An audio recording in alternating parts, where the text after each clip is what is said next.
challenging and professional economic question along with their answers. Today I came up with some answers which we can discuss. First question is regarding explain the concept of Pareto efficiency and its implication for welfare economics. So I thought of discussing some public finance today. That's why a public finance question. This is a public finance question.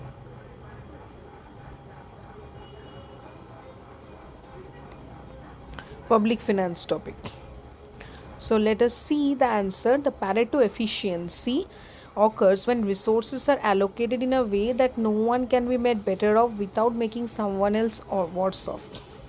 So it is a situation basically where Pareto efficiency comes that you cannot make someone in a way that no one can be made better off without making someone else worse off. So one has to be worse off to be make another one better off. In welfare economics, then this concept is used to analyze whether an allocation of resources maximizes societal welfare without causing harm to any individual.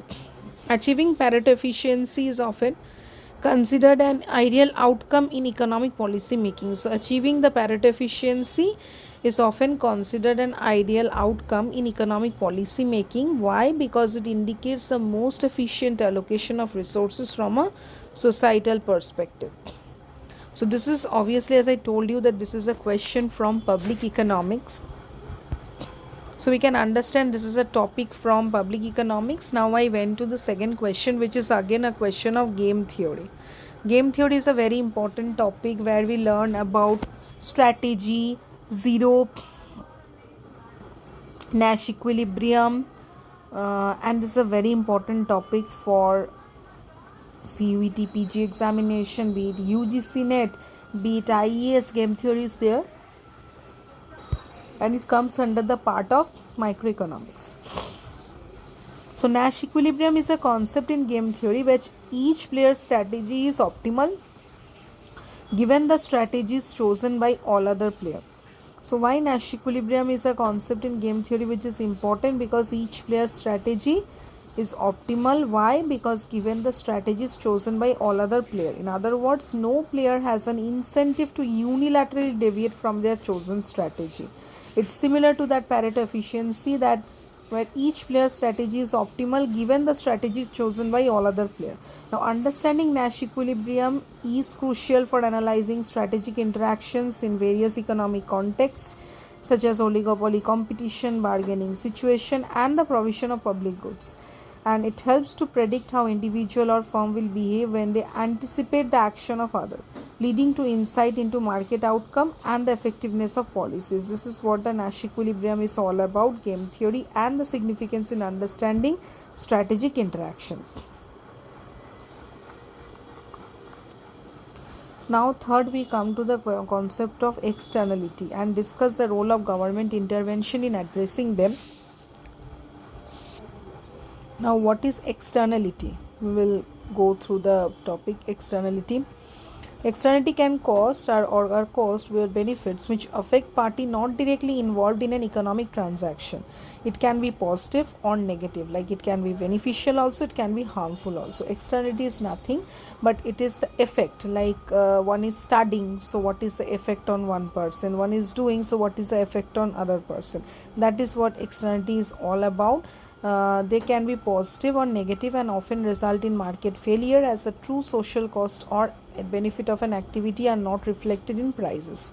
Government intervention is often necessary also to address externality, typically through regulatory policy like tax, subsidy, or regulation. For example, carbon taxes aim to internalize the negative externality of pollution by imposing a cost on carbon emission, encouraging firms to reduce their pollution level. So this is all about the externality. Now we come to the concept of imperfect competition and its implication for market outcome. So imperfect competition and its implication. Imperfect competition refers to the market structure where firms have some degree of market power, allowing them to influence price and output level. Like unlike perfect competition where firms are price taker, imperfect competitive markets can result in inefficiency like underproduction or overpricing. So imperfect competition, what refers to, it refers to market structure where firms have some degree of market power, allowing them to influence price and output level. Unlike perfect competition where firms are price taker, imperfectly competitive market can result in inefficiency. Why? Because of underproduction or overpricing. So examples of imperfect competition include monopoly.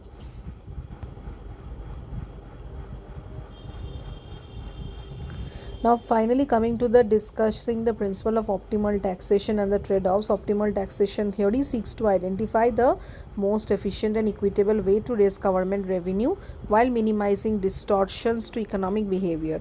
Key principles which include our ability to pay principle, where individual with higher income should bear a greater tax burden, and the efficiency principle which aims to minimize the deadweight loss.